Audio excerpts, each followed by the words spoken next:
Hi everyone, Kimberly Garner here with the third episode of The Naked Files, and today we're talking about the power of our voice. And I have a bunch of notes here because there's just a lot I want to share, and I feel like this is really important, so I don't want to miss anything. One thing I want to share about myself is that I don't enjoy being on stage. I don't enjoy being seen. As a matter of fact, years ago when I had to write my about me for my website, I literally went into, it was like a life crisis. It was a crisis. And if I would have had a good therapist at the time or a therapist, I would have gone to therapy because it was so painstaking to have to tell the world who I was and why that really mattered. And so why am I sharing that? Because our voice is really important. And one of the techniques that I've discovered in being able to share and, thinking about having to write that about me and being so terrified of being judged and being so terrified of telling the world who I was and why it mattered to them and why it could matter. There is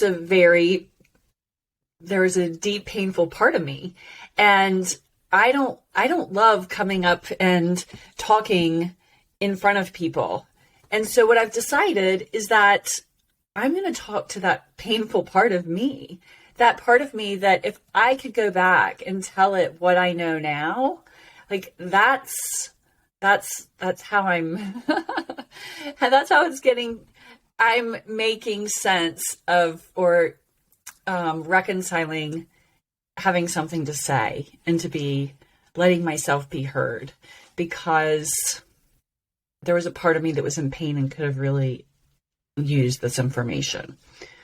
And the problem with me doing the Naked Files is I made a deal with myself that I can't go back and start over. I have to just roll with my mistakes. Okay, so I'm just going to stop there and we're going to jump into the power of our voice. Okay, so what if our voice is our superpower? What if we have this incredible power that as soon as we speak a word, it becomes truth?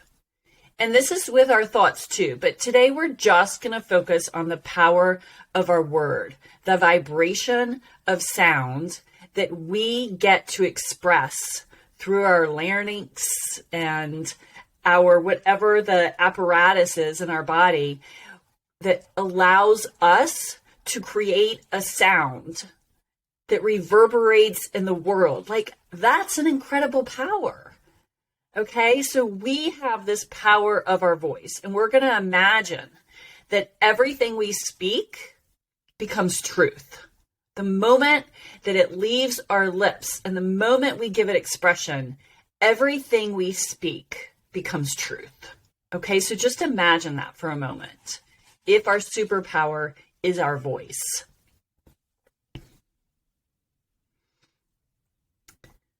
So imagine our words are the key ingredient to whatever we're baking up in our life. It puts a different spin on things, doesn't it? That if my words are actually more powerful. I don't know about you, but I have a tendency to be a little bit reckless with my words, especially if I'm ticked off or annoyed or frustrated. I'll just be really sloppy with my words. And when I think about my words being my superpower and my words becoming truth, well, that really helps me shore up how I use my language. And I'm not going to be so messy with my language just to satisfy this adolescent emotion in me. I'm going to be a little bit more grown up about my superpower. And I'm not going to just, if it really is our superpower and every time we speak, there's these like bolts of action and actualization that's happening around us. It's like, ooh, that can be really dangerous. Our words can be really dangerous if we're not mindful with how we use them. So imagine that we're infinitely more powerful than we ever imagined possible. And all of it begins with the words we give life. So soak that up and just imagine, like, how do you use your words? How do you use your voice? What do you express? What do you say in the morning when you wake up?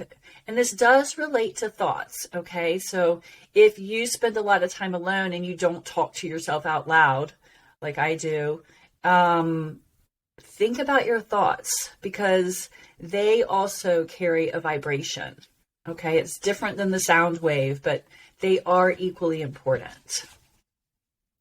So what if the sound waves of our voice act as our own magical and magnetic force, bringing whatever we proclaim and declare to life? And you can hear my papers because I just want to make sure that I cover everything. So I personally believe that this isn't far off from truth. I believe that our words and our voice have a power.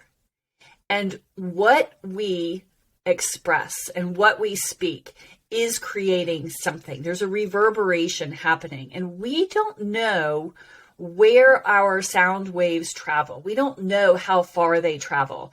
The words we speak could be infinitely moving in the universe. Like, we don't know the impacts and the influence that our words have on the world and other people. So it's just a really good thing to, just ponder.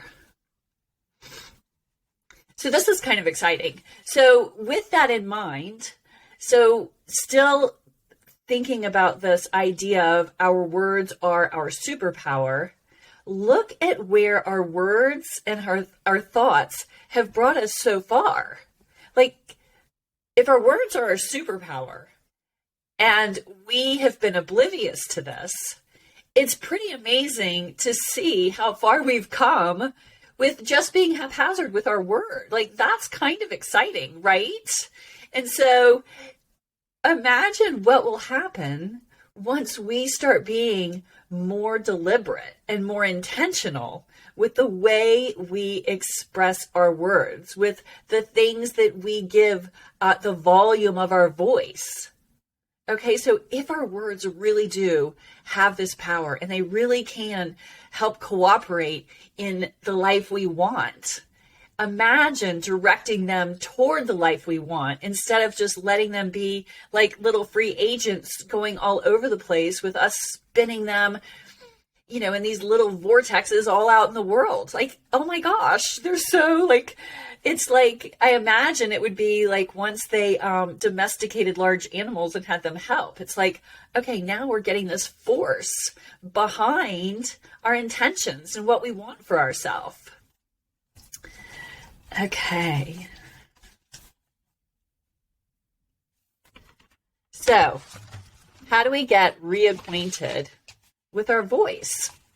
So when we were babies and really young children, we were our voice. There was no separation between thought and expression. We felt something in our body and we instantly expressed it with our voice. And what a freedom that was, right? Like, when I see little children or little toddlers throwing a temper tantrum and screaming and yelling and crying in front of like a whole audience of people, I think, oh my gosh, how lucky are they? Like, they have the freedom to just express who they are. Like, they don't care who's watching. It doesn't matter. They have a feeling and they're going to feel it. And everyone else can just bugger off if they don't like it. Like, they don't care about what everyone else thinks. But over time, we were conditioned to suppress what we were feeling because it wasn't appropriate, quote unquote appropriate, to feel intensely, especially in front of people. But we were conditioned to not feel and express our strong emotion. And so here's the deal. We still felt it inside of us, but we repressed it. So guess where it still lives? it still lives inside of us. And so when we don't allow ourselves to feel what we're feeling and speak it and give it expression and voice with our voice, it doesn't have to be words. It can be sounds. It could be grunts. It could be wailing. It could be anything. But when we stopped, and there was a time in our life where we recognized it wasn't a good idea to express and voice our feelings. And so it's worth it to get curious about when was that time I decided to stop expressing myself. When did I decide that I was going to suppress my voice or whatever? But get really curious about the timeline of when it was okay to express your feelings and your voice and your thoughts, and when it wasn't okay, because that still lives in our body. We suppressed it somewhere. Okay. So that's the other thing. Like, we were made to express with our voice. That's why we have one. So we don't want now moving forward, like we know in the past, for whatever emotional survival reasons, we suppressed our voice because we wanted to be loved and we wanted to belong. And so we suppressed our voice, which is directly connected to our feelings. Okay. Feelings, or our voice, is an expression of our feelings. That's why when someone speaks, you can tell how they're feeling by listening to their voice. They can talk to you like this, and you can probably get a pretty good idea about how they're feeling. Or they could talk like this, and they could be like, oh my gosh, guess how I'm feeling? This is just what happened to me, and I'm so excited. I just want to share this idea with you, and oh my gosh, I'm so excited. Or, oh my gosh, oh God. Right? So our feelings are directly connected to our voice. The other thing is, our voice is directly connected to our breath. And I might be getting ahead of myself, so just hold on to that thought. Okay, so our voice is suppressed within us still. And once we begin to get more comfortable owning our voice, a couple things are going to happen. Okay, so just be ready for this. I'm going to give you some exercises to get comfortable with your voice. And I want you to know that a couple things may happen. One, you are going to start feeling your power. It's going to feel so good to use your voice. Like, I was raised Catholic, and I remember going to church every Sunday, and my dad would sing, and this is so mean. This was so mean. I would tap him on the shoulder, and, his daughter, he'd lean over, excited to hear what I had to say in the middle of church on Sunday. And I'd say, I think God would prefer that you not sing. Well, guess who has her dad's voice? I do. And I'm not the greatest singer. I will share a funny story with you. My daughter, Flora, who has an amazing sense of tone and sound, when she was probably like 3 or 4 years old, my former husband and I would take turns putting the kids to bed, and I was putting Flora to bed, and I always did these chants. I would chant to her because, chants are low voices and I can handle a low voice. It's just the higher tones that I cannot do very well, at least in front of an audience. So Flora didn't want to hear one of the mantra that I was singing to her, these Sanskrit mantras. She wanted me to do something different. And so I said, okay, I'll do Somewhere Over the Rainbow. Okay, that was a big mistake. So I start singing the song to her, and within seconds, she says, Mommy, can you not sing that voice? Can you not sing that song? Your voice sounds a little bit disgusting. And as my girlfriend says, motherhood is the ego Cuisinart. So anyway, I digress. So when you start using your voice, you're going to feel your power. And I know this is what I wanted to share about my voice. So I was told, and since I'm like my dad and I have his voice, that I don't have a very good voice. And here's the thing about using our voice is, for singing specifically, we sing because it feels good. We don't sing to perform. Some people sing to perform, but we all have a voice, and we are meant to sing. We are meant to use the full breadth of our voice. We're meant to let it go low and loud and high and all over the place. Like, we are meant to embody the fullness of our voice. And so I have a younger girlfriend who's like 14, and she can sing like Macy Gray. And she started out singing really high, and then she started taking voice lessons, and then she started realizing that this girl has a voice. And so she just has this deep, raspy, like incredible voice. And I thought, oh my gosh, I want to be able to sing like that. And so I started singing in the shower. And I picked songs that I knew that I could do. Like, I wasn't singing Somewhere Over the Rainbow, for God's sake. And I had a blast. And so this is when I started owning my voice. And it was fun.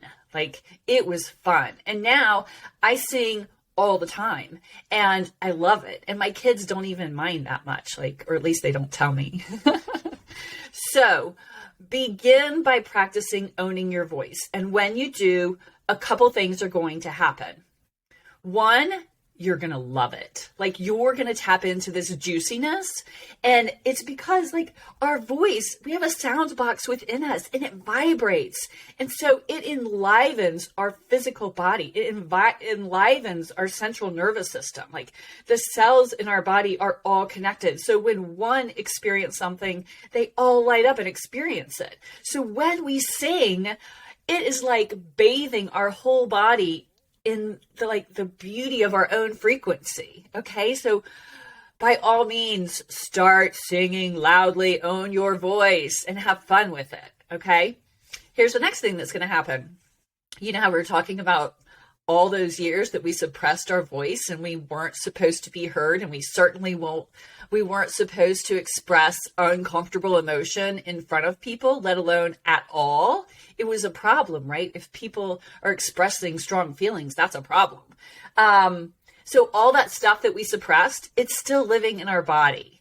And so when we start to use our voice, when we allow our voice to express ourselves and share our opinions and our thoughts and our feelings in a grown-up way, but also, like, we have to let things flow that are old. Okay, so we are going to feel some of that pain, like some of that pain that's still alive within us, within those repressed feelings that weren't allowed to, like, vibrate through sound out into the world. Those were repressed. And when we use our voice, we are starting to create a channel for all of these things that are living inside of us. And so, like, use your voice, have a great time using your voice and singing. And know that some uncomfortable stuff from the past may come up, and let it have its way with you. Let it have its full expression. Like, we can let the younger part of us that had to hold on to this so much, that was in so much pain, especially because it wasn't allowed to release and express what it had. So you sort of have this witness mind where you're feeling the strong feeling, and you're like, oh, you're witnessing, like, oh my gosh, this is what happened because I suppressed my own voice for so long, and now it's getting to come out. So I'm feeling that raw tenderness that was alive in me for so long. So you got to let it out and let it flush itself out completely. And there are going to be layers and layers, and just know there will be intense layers and there will be lighter layers, but just celebrate that you're giving a channel for everything that was suppressed, that you weren't allowed to say or feel. You're giving it a channel out, and that is amazing. And it is going to invigorate you, because these old things that are stored within us, they're dense and heavy, they're stuck energy. And so when we sing and we get that vibration moving through our whole body, we're loosening up everything, and it's going to make us feel lighter and better. And we're going to be more of our evolved self. Okay. So let's see. I'm doing actually a really good job of staying on task. I'm impressed. Okay. So the next practice is just be aware consistently every day to allow your voice. If you have something you want to say and there's a little nudge that says, oh, you probably shouldn't say that. No, don't say that. That's going to be dumb. Or you may say the wrong thing, or they may misunderstand you. Say it anyway. Like, this is a practice of you owning your voice, and let it be okay if you mess up. Let it be okay if you embarrass yourself.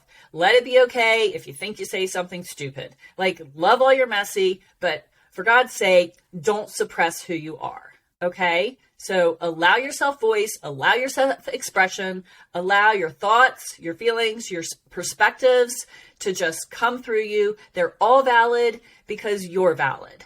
And give yourself a big margin for making an ass of yourself or saying something stupid or whatever, because you're just training yourself again. And so you're going to feel like you're messing up, and celebrate that, because that means at least you're doing something. You're on the game. You're on the field of your own life. You're not on the sidelines, just like not playing. Okay. All right. So this next one is intense. Do this until okay. This next one's intense. Go into your bathroom, look into the mirror, and say no like you freaking mean it. And keep saying no firmly like you mean it. And you might start crying. I did. And so say no until it feels really good. Okay, so you want to get in front of the mirror and look in your own eyes, and you want to say, no, no, no. And practice the different volumes and the different depths. Like, feel it in all the different parts of like your whole body. Just no, no. Okay? And not like you're saying no. Well, I'm not even... Say it and say no however you want. It doesn't matter. There are no rules here. Just look into your own eyes and say no like you mean it. Okay? And then after you've cried and you're saying no and it feels really juicy and good, give yourself a yes. Look into your own eyes in the bathroom and say yes. Yes. Yes. Yes. Like, just have fun with your yeses, okay? And do this practice as much as you want. Do it once a day, do it once a week, whatever. But do it more often in the beginning until you really start being comfortable owning your own voice, okay? And no is a tough one to say. Like, that's why it tends to make us cry, because we're not used to holding our own ground and saying no to someone. But that's really important, because what happens when you say no to someone else, guess who you're saying yes to? The most important person. Okay? So practice saying no till it feels good, because you are saying yes to yourself when you say no to someone else. And we're not even going to talk about being selfish right now, because that's a conversation that I'm going to get way too fired up about. Okay? We'll talk about being selfish another time, but I'll just say selfish is about making you a priority. And when someone calls you selfish, it's because you're not doing what they want you to do. Okay? I'm going to stop on that. We'll talk about that another time. Okay.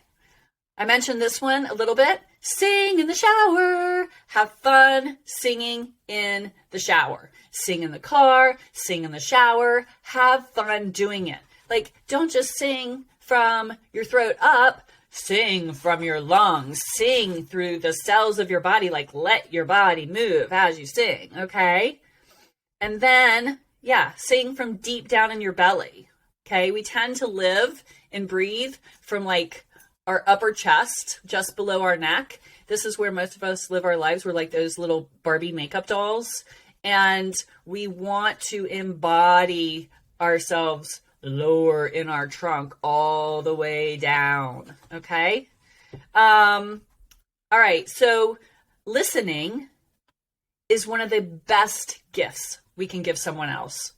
And you'll have to excuse me. I draw out my S's, and I'm really trying not hard to not be so sassy. So I just thought of that. Forgive me. Okay. So listening is one of the best gifts we can give someone else. And so start by listening to yourself. Listen to your inner knowing. Listen to your own needs. Listen to your inner voice. What is being said to you? What is being shared? What is being whispered? Okay, so give yourself the gift of listening to yourself and your own needs. Okay, moving right along. Sorry about that extra noise. Okay, so allow your voice to take occupancy in your life. Allow your voice to be this other part of you that hasn't been allowed. Like, have your voice be your compadre in your life, okay? Like, one of the things I love doing is when there are these aspects that we're looking at that are more mental concepts instead of this tangible thing, I like to personify it. Okay, so let's personify your voice for a moment. Your voice, our voice, has not been given a place on the game of our life until today. Your voice has been neglected. Your voice has been ignored. And because our feelings are so connected to our voice, that also means that our feelings have been ignored. Our feelings have been neglected. And by suppressing our voice, we've also suppressed our feelings and the legitimacy of our feelings and tending to our own feelings.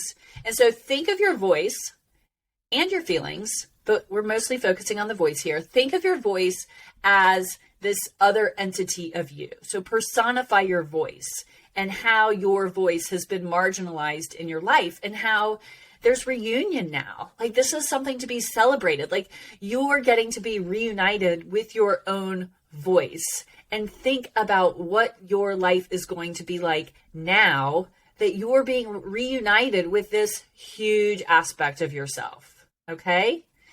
And be aware of your feelings as you're acknowledging your voice and celebrating your voice. See the connection between your voice and your feelings, okay? That's going to be really juicy. Okay. So our voice carries a vibration, and our vibration is powerful, and it's also creative. And like I said, the sound box is within us. So our voice is powerful, and it carries a vibration. It carries an inner vibration, but it also carries a... are you kidding? Did you hear that? Like, I told my phone. Did y'all hear that? I'm so sorry. That's why this is the naked files. I put my phone on do not disturb, and it's disturbing me. Okay. I'm really sorry about that. Okay, so our voice carries a vibration, and it's powerful, and it's a creative force, and it vibrates within us, and then it also moves on the sound waves once we give it expression. And this is really important for this concept because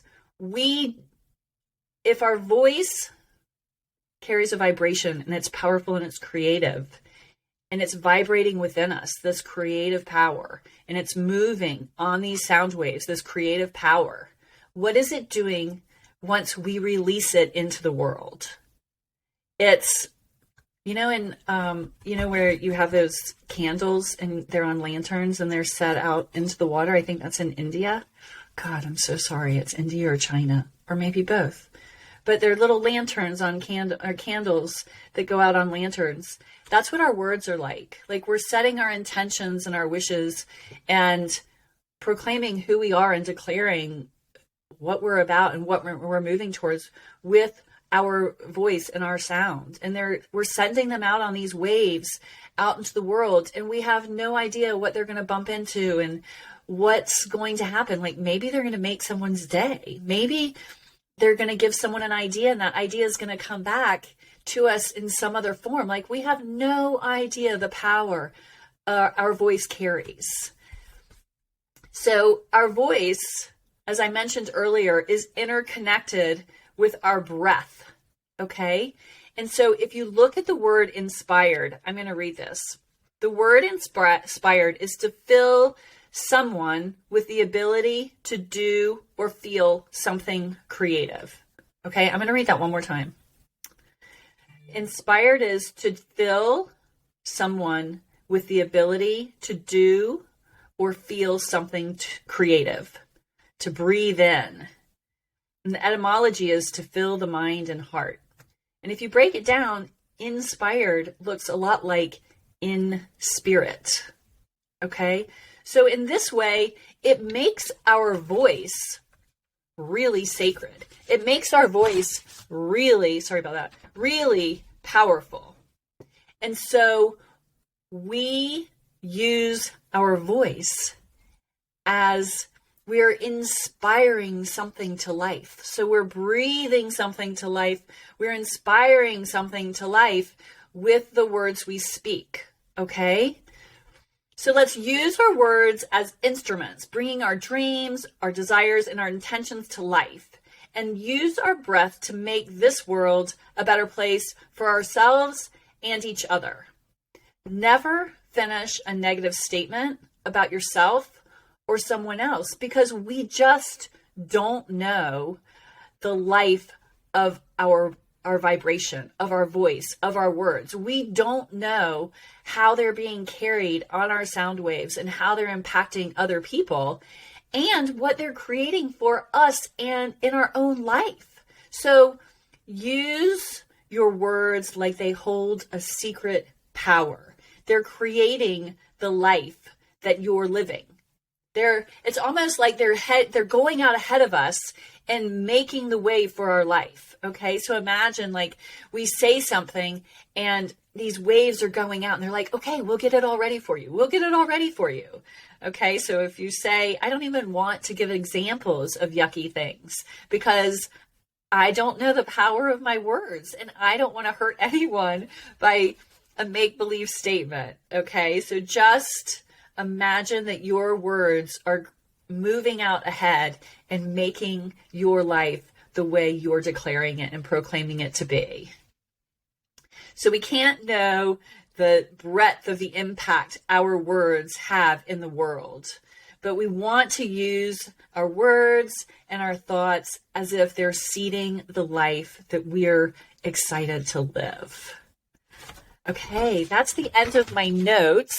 So I hope you enjoyed that. I would love your feedback. If you think that this podcast number 3 was helpful or powerful or profound for you, feel free to share it. I'm not, what's it called? Like I don't have any advertising or sponsoring related to this. This is just me wanting to do my part and share what I think can help people just live a little bit easier. And the podcast is the Naked Podcast is about navigating this world of being, or navigating, I should know, right? Navigating the wilderness of being human, because it is a wilderness and we're not given a guidebook on how to do this. And that's why wisdom comes the older you get. But it doesn't have to be that way. Like, just because I'm halfway through my life doesn't mean that that someone 20 years younger than me or 30 years younger than me can click this information and evolve much faster than I have. Like, that's my hope, is that what's taken me 50 years to figure out, I can pass the baton to someone younger than me or even older than me and help accelerate their own evolution. And I can't wait to see what happens. So thank you for being here and sharing your time with me. Have a beautiful day.